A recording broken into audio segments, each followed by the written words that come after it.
सभी एक समान राजगृह में एक संपन्न व्यक्ति रहता था। वह और उसकी पत्नी दोनों ही सदाचारी और धर्माचारी थे। उनका एक पुत्र था, नाम था सिगाल। उसे धर्म कर्म में कोई रुचि नहीं थी। वह आध्यात्मिक बातों को जरा भी गंभीरता से नहीं लेता था। वह सतही जीवन में ही प्रसन्न रहता था।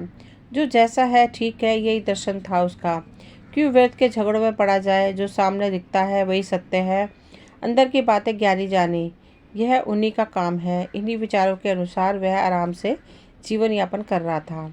जब सिगाल के पिता का अंत समय आ गया तो उन्होंने सिगाल को अपने पास बुलाया। पिता ने सिगाल को सारी ऊंच नीच समझाई। फिर उन्होंने कहा कि मेरी एक इच्छा है, ध्यान दो तो कहूँ।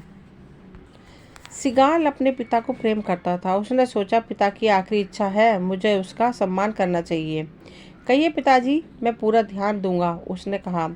मेरे बाद प्रतिदिन नियम से दिशाओं को प्रणाम करना। इस प्रकार सिगाल ने दिशाओं को प्रणाम करने का नियम बना लिया। वह सुबह सवेरे उठ जाता और शुद्ध होकर स्नान करके सभी दिशाओं को प्रणाम करता। एक सुबह जब वह इस तरह भीगे वस्त्र भीगे केश लिए दिशाओं को प्रणाम कर रहा था तो तथागत बुद्ध वहां आए। वे उन दिनों वहीं कलंद कनिवा में निवास कर रहे थे। तथागत ने सिगाल को इस तरह दिशाओं को प्रणाम करते देखा तो उससे पूछ लिया, वत्स तुम क्या कर रहे हो? मैं दिशाओं को प्रणाम कर रहा हूँ भगवान, सिगाल ने स्पष्ट उत्तर दिया। कौन सी दिशाओं को? वही पूर्व, पश्चिम, उत्तर, दक्षिण, ऊपर और नीचे। मैं इन सभी 6 दिशाओं को प्रणाम कर रहा हूँ। मैं नियम से दिशाओं को प्रणाम करता हूँ। अच्छी बात है, किंतु तुम दिशाओं को प्रणाम क्यों करते हो वत्स? क्योंकि यह मेरे पिताजी की आखिरी इच्छा है। उन्होंने कहा था कि मैं सभी दिशाओं को प्रणाम करता रहूं। ठीक है, किंतु क्या तुम्हें दिशाओं का सही अर्थ पता है? दिशाओं का क्या अर्थ होगा भगवान? दिशाएं तो बस दिशाएं होती हैं, पूर्व, पश्चिम, उत्तर, दक्षिण, ऊपर, नीचे, और क्या? जानना चाहोगे वत्स कि दिशाएं क्या है, इनका अर्थ क्या है, इनकी सार्थकता क्या है? अवश्य भंते। तो सुनो वत्स, मैं तुम्हें इन दिशाओं का वास्तविक अर्थ बताता हूँ और यह भी बताता हूँ कि इन्हें प्रणाम करने की सही विधि क्या है। फिर तथागत बुद्ध ने दिशाओं की पूर्ण व्याख्या की, उनका विश्लेषण किया। तथागत ने सिगाल को बताया कि पूर्व दिशा वास्तव में माता पिता को मानना चाहिए। माता पिता 5 प्रकार से पुत्र पर अनुकंपा करते हैं। वे उसे पाप से बचाते हैं, उसे पुण्य करने में प्रतिष्ठित करते हैं, उसे विद्या दान करते हैं, वे योग्य कन्या से उसका विवाह कराते हैं और वक्त से उसे उसकी विरासत सौंप देते हैं।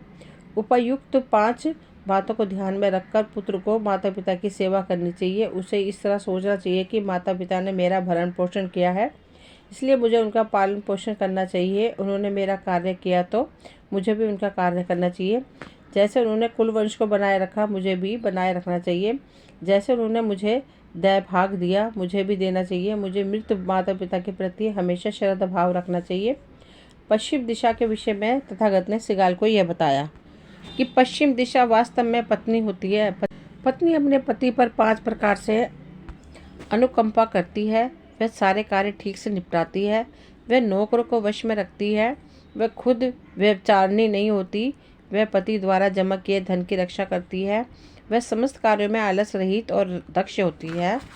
उपयुक्त 5 बातों को ध्यान में रखकर पति की पत्नी पश्चिम दिशा की सेवा 5 तरह से करनी चाहिए। उसे पत्नी का सम्मान करना चाहिए, उसे पत्नी का अनादर नहीं करना चाहिए, उसे पराई स्त्री के साथ व्यभिचार नहीं करना चाहिए, उसे अपनी पत्नी को सुख ऐश्वर्य प्रदान करना चाहिए, उसे अपनी पत्नी को आभूषण देने चाहिए। उत्तर दिशा की व्याख्या करते हुए तथागत ने बताया कि यह दिशा वित्त मंत्री की है। वित्त मंत्री 5 तरह से कुल पुत्र पर अनुकंपा करते हैं। वे प्रमाद से भी उसे बचाते हैं, प्रमाद करने वाले को बचाते हैं। उसके भयभीत होने की दशा में वे उसे शरण देते हैं। वे इसे विपत्ति में अकेला नहीं छोड़ते, दूसरे लोग भी उसका सत्कार करते हैं।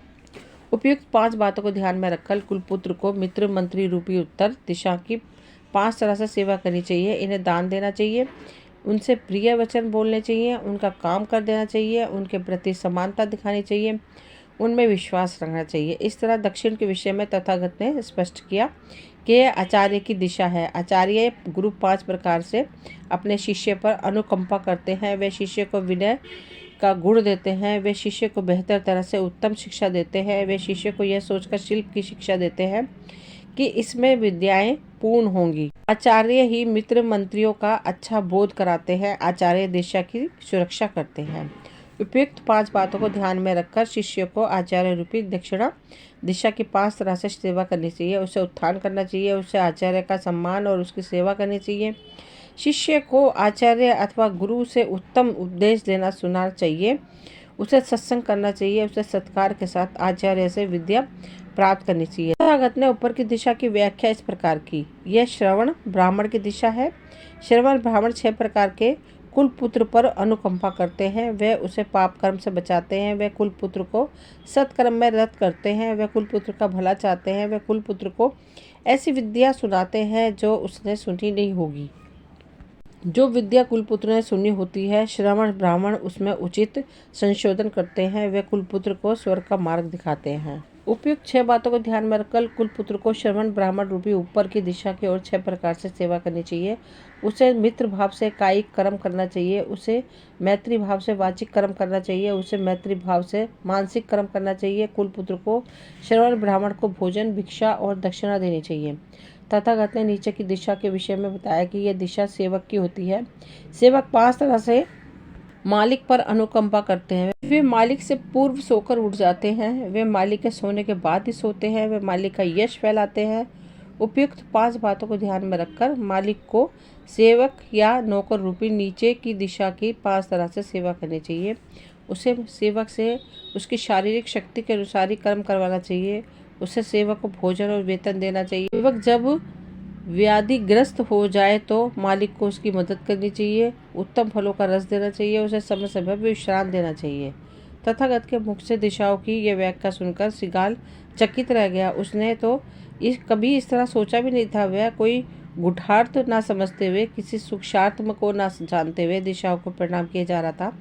वह तो बस यह जानता था कि अपने पिता की आखिरी इच्छा का पालन कर रहा है, उसका सम्मान कर रहा है। उसने यथागत बुद्ध से कहा, अद्भुत भंते, अद्भुत। जैसे कोई औंधे को सीधे कर दे, जैसे कोई आवृत को अनावृत कर दे, जैसे कोई भटके हुए को राह बता दे, अंधकार में दीपक दिखा दे, जिससे कि नेत्र वाले नेत्र ले सकें, वैसे ही भंते भगवान ने अनेक तरह से धर्म को प्रकाशित किया। भंते, मैं भगवान की शरण में जाता हूँ, धर्म के शरण में जाता हूँ, संघ की शरण में जाता हूँ। आज से भगवान मुझे आजीवन आपकी शरण में आया उपासक स्वीकार करें। इस प्रकार सिगाल की जीवन की दिशा पूर्णतः ही बदल गई। दोस्तों, ये वीडियो यहीं तक थी। मुझे उम्मीद है आपको पसंद आएगी। पसंद आई हो तो प्लीज़ लाइक, शेयर, सब्सक्राइब करें ताकि वीडियो की नोटिफिकेशन समय समय पर आपको मिलती रहे। मिलते हैं अगली वीडियो में, तब तक के लिए थैंक यू।